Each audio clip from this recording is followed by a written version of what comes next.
अस्सलामुअलैकुम दोस्तों, उम्मीद करते हैं कि आप सब खैरियत से होंगे। आपसे दरख्वास्त है कि हमारे चैनल को भी सब्सक्राइब कर दिया करें और कभी कभी हमारी वीडियो को भी शेयर एंड लाइक कर दिया करें। दोस्तों, दुनिया के इस्लामी ममालिक की बदकिस्मती का अंदाज़ा इस बात से लगाया जा सकता है कि दुनिया के सबसे ज़्यादा तेल के ज़खायर इस्लामी ममालिक के पास हैं और बदहाली का शिकार भी इस्लामी ममालिक हैं।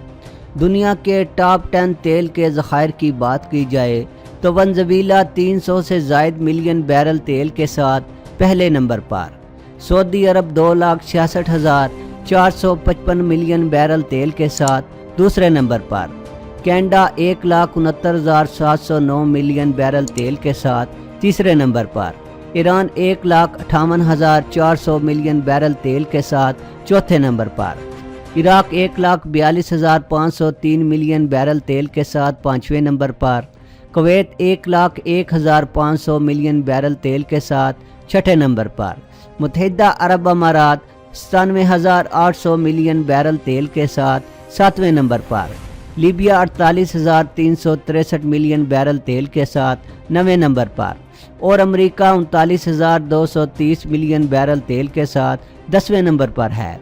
यानी दुनिया की सुपर पावर के पास ईरान, इराक, सऊदी अरब, लीबिया, अमारात से कई गुना कम तेल है। मगर आज आप अमेरिका की तरक्की और बाकी दुनिया की बर्बादी देख लें। फिरका वारियत पर मबनी फसादात, जंगें और बराह रास्त हमले सब इन्हीं मुल्कों में हैं। इराक के सद्दाम हुसैन और लीबिया के कर्नल कज़ाफ़ी का इब्तदाई अरूज और फिर होलनाक अंजाम भी मुगाबे जैसी दास्तान लिए है। ये हुक्मरान अपनी करप्शन और इक़्तिदार की तवालत में लगे रहे और जहां गोरों को लगाकर ये लोग यू टर्न लेकर अपने मुल्कों के साथ वफादार होने लगे हैं, वहीं इन मुल्कों पर तबाही वाले हथियार और ना जाने क्या क्या तशबीहात निकाल कर पूरे के पूरे मुल्क बर्बाद कर दिए गए। शोर है कि पाकिस्तान ईरान की साहिली पट्टी पर साहिल समंदर से 250 किलोमीटर दूर ज़ेरे समंदर 5,000 मीटर की ड्रिलिंग के बाद दुनिया की तेल और गैस की दूसरी बड़ी कंपनी एक्सन मोबिल को प्रेशर किक मिली है और कहा यह जा रहा है कि पाकिस्तान में तेल और गैस के बहुत बड़े ज़खायर दरियाफ्त कर लिए गए हैं और ये कुवैत के ज़खायर से बड़े हैं। यानी कि पाकिस्तान जल्द दुनिया के टॉप 10 सबसे ज़्यादा तेल और गैस के ज़खायर रखने वाले ममालिक में शामिल हो जाएगा।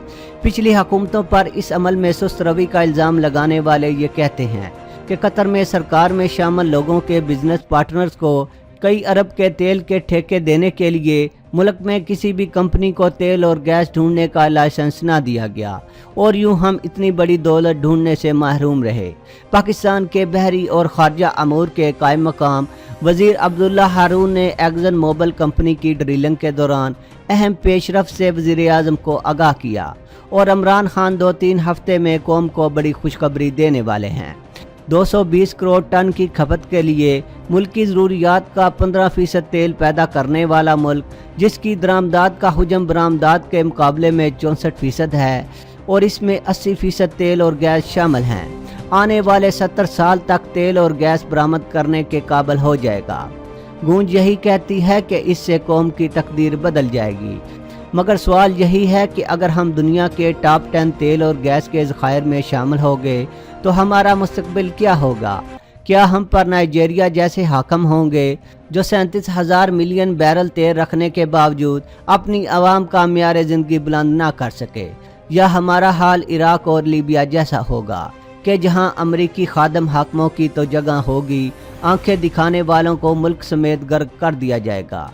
या फिर हमें सऊदी अरब या मुत्तहिदा अरब अमारात वाली पॉलिसी अपनाना पड़ेगी? एक सूरत हाल ईरान जैसी भी हो सकती है, मगर इसके लिए पाकिस्तान को बहुत ज़्यादा बैनुल-अक़वामी प्रेशर बर्दाश्त करना पड़ेगा।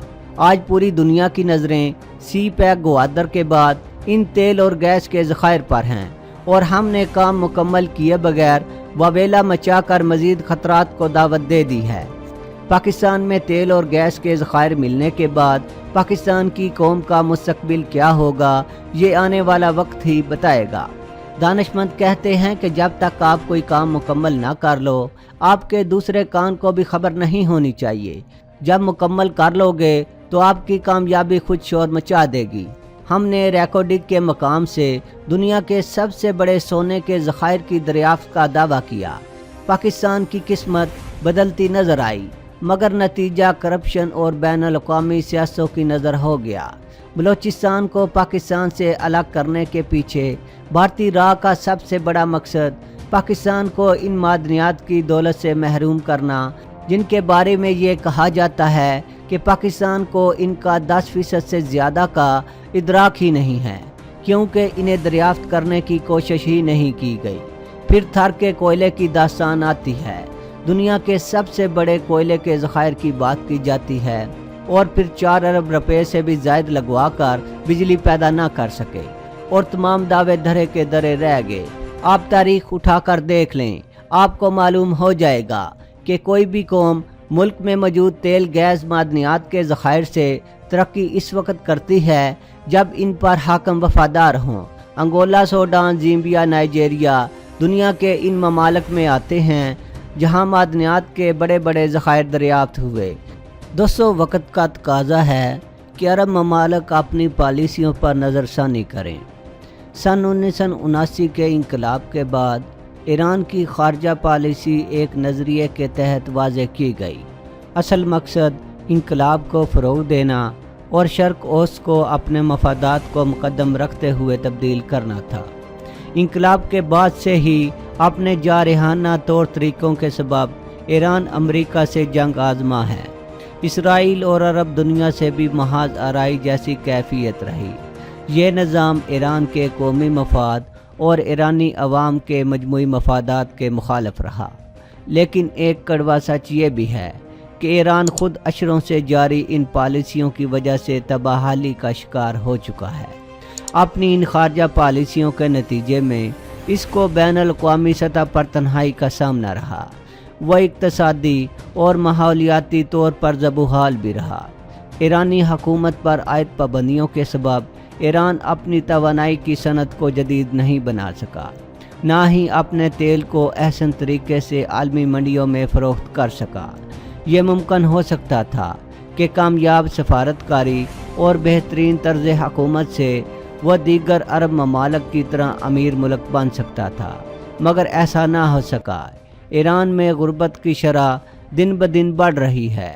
ایران اگر انقلابی نظریے اور اپنی علاقائی تنظیموں سے دستبردار ہو جاتا ہے تو اس کے سعودی عرب اور دوسرے عرب ریاستوں کے ساتھ تعلقات میں ڈرامائی انداز میں بہتری دیکھنے کو مل سکتی ہے۔ تاریخ کے اوراق الٹ کر دیکھیں تو ایرانیوں اور عربوں کے درمیان کوئی 1000 سال سے مخالفت چلی آ رہی ہے، لیکن موجودہ خطرناک مخاصمت کو ایران کے انقلابی ایجنڈے سے مہمیز ملی۔ ایران عرب تعلقات بہتر ہو سکتے ہیں، کھلی مارکیٹوں، تجارت، سرمایہ کاری میں تعاون کو فروغ دیا جا سکتا ہے۔ ایران جب اقتصادی طور پر مضبوط ہوگا تو وہ اپنی تباہ شدہ روایتی فوجی قوت کی تعمیر نو کر سکے گا۔ وہ سن 1960 اور سن 1970 کے اشروں میں امریکہ سے خرید کردہ اپنے فوجی آلات کو بھی نئے آلات میں اپ گریڈ کر سکے گا۔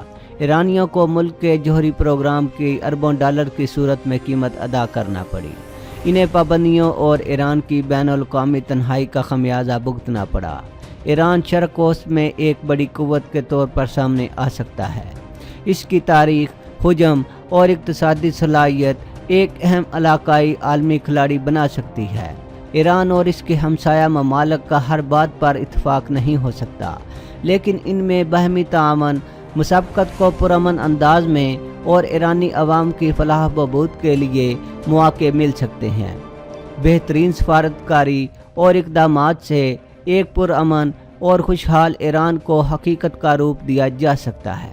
زامبیا میں دنیا میں تانبے کے سب سے بڑے ذخائر موجود ہیں، مگر ان ملکوں کے چند لیڈروں کی اربوں روپے کی جائیدادیں آپ کو یورپ، امریکہ اور دبئی میں مل جائیں گی۔ افریقہ کی بدقسمتی اور اسلامی دنیا کی بدقسمتی میں ایک قدر مشترک ہے کہ ہمیں جہاں جہاں قدرت نے نوازا، ہمیں وہاں ہمارے اندر کے لوگوں کی سازشیں کھا گئیں۔ دوستو، آج کے لیے اتنا ہی۔ دوستو، ویڈیو پسند آنے کی صورت میں چینل کو سبسکرائب کرنا اور ویڈیو کو لائک اینڈ شیئر کرنا نہ بھولیے گا۔ اپنا بہت سا خیال رکھیے گا۔ اللہ حافظ۔